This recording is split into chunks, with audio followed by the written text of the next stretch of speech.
Je suis le docteur Diane Griffet, je suis diplômée de Liège de l'année 2015. Ça fait 9 ans maintenant que je travaille chez Unived. Je suis associée et j'ai été responsable de site de la clinique Unived Nice-le-Port. Je fais de l'ostéopathie, de la physiothérapie et je suis certifiée Fear-Free, donc consultation sans stress pour les animaux.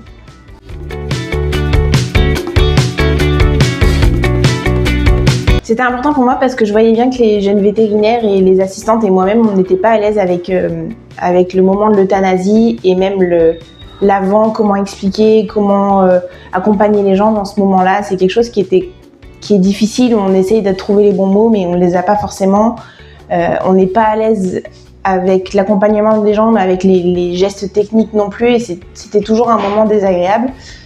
Alors, c'est toujours pas un moment agréable, mais grâce à la formation, ça nous a permis en tout cas, l'aborder plus sereinement et d'être plus sûr de nous dans cet accompagnement.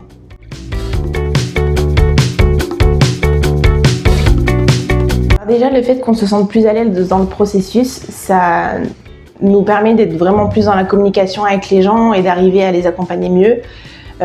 La partie qui nous aide à la prise de décision avant l'euthanasie aussi nous rend plus à l'aise avec l'acte.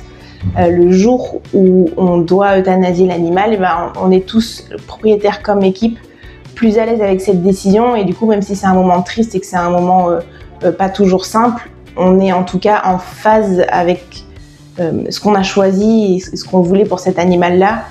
On sait que c'est le bon moment et on le fait avec une préparation qui permet aux gens de mieux le vivre et à l'animal de mieux le vivre, et donc forcément à nous de mieux le vivre également.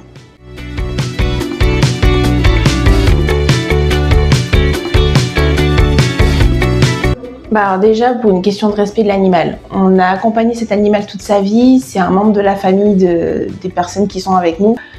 Non, on a cette housse, on peut placer l'animal dedans avec les gens, ça fait partie du rituel du départ. Parfois, ils peuvent prendre la housse et la décorer à la maison, mettre des objets personnels. Ça fait vraiment partie du coup du rituel et de l'accompagnement jusqu'au bout de cet animal, par respect pour les gens et en fait par respect pour l'animal lui-même. Il n'y a pas longtemps, j'ai diagnostiqué une tumeur abdominale sur une petite chatte. Les gens ont choisi d'opter pour la fin de vie, donc on a pu mettre en place un traitement palliatif sur quelques jours pour qu'ils puissent dire au revoir à leur animal.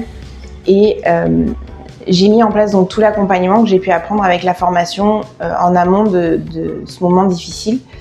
Et donc le jour de la consultation d'euthanasie, donc le couple est venu. Et en fait, j'ai été remerciée par le compagnon du monsieur que j'avais vu la première fois parce que il m'a dit que jamais il se serait senti capable de venir pour ce moment, mais que tout l'accompagnement qu'on avait pu proposer, le soutien qu'on leur avait proposé, lui avait permis d'avoir la force de venir dire au revoir à son chat. Et ça n'a pas de prix.